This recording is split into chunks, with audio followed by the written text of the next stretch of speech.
National highway number 48 પર ખાડાઓને કારણે traffic jam, અનેક અકસ્માતો થાય છે. ચલથાણ ઘાટે ગંભીર દુર્ઘટના, એકનો હોસ્પિટલ ખસેડાયો. કરણગામથી કડોદરા સુધી નેશનલ હાઈવે નંબર 48 પર ચોમાસાના વરસાદને કારણે ઠેર ઠેર ઊંડા ખાડાઓ પડ્યા છે, જેના લીધે વાહન ચાલકોને ભારે મુશ્કેલીનો સામનો કરવો પડી રહ્યો છે.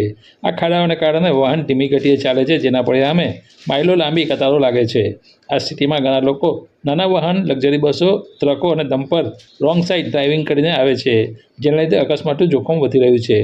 આવો જ એક ગંભીર અકસ્માત આજે સાંજે 6 વાગે ચલથાણ 3 રસ્તા પાસે પ્રિન્સ હોટલ સામે બન્યો. એક રિક્ષા નંબર GJ19WB 5820 કરણગામ તરફથી રોંગ સાઇડ પૂરપાટ ઝડપે ચલથાણ તરફ આવી રહી હતી. દરમિયાન એની એક મોટરસાઇકલ નંબર GJ05DH 6786 સાથે સામે ટક્કર થઈ, જેમાં મોટરસાઇકલ ચાલકને ગંભીર ઇજાઓ થઈ. સ્થાનિક લોકોએ તાત્કાલિક 108 ઇમરજન્સી સેવાને જાણ કરી અને ઇજાગ્રસ્તને હોસ્પિટલ ખસેડવામાં આવ્યો. એક તરફ સરકાર ખાડાઓ પર ઝડપથી ભરવાની મોટી જાહેરાતો કરે છે, પરંતુ દિલ્હીથી મુંબઈ જતા દેશનો સૌથી વ્યસ્ત નેશનલ હાઈવે નંબર 48, જ્યાં ટોલ ટેક્સ વસૂલાય છે, ત્યાં પણ ઊંડા ખાડાઓની સમસ્યા યથાવત છે. આ સ્થિતિને કારણે અન્ય રસ્તાઓની હાલત કેવી હશે, એક વિચારવા લાયક ગંભીર પ્રશ્ન ઊભો થઈ રહ્યો છે.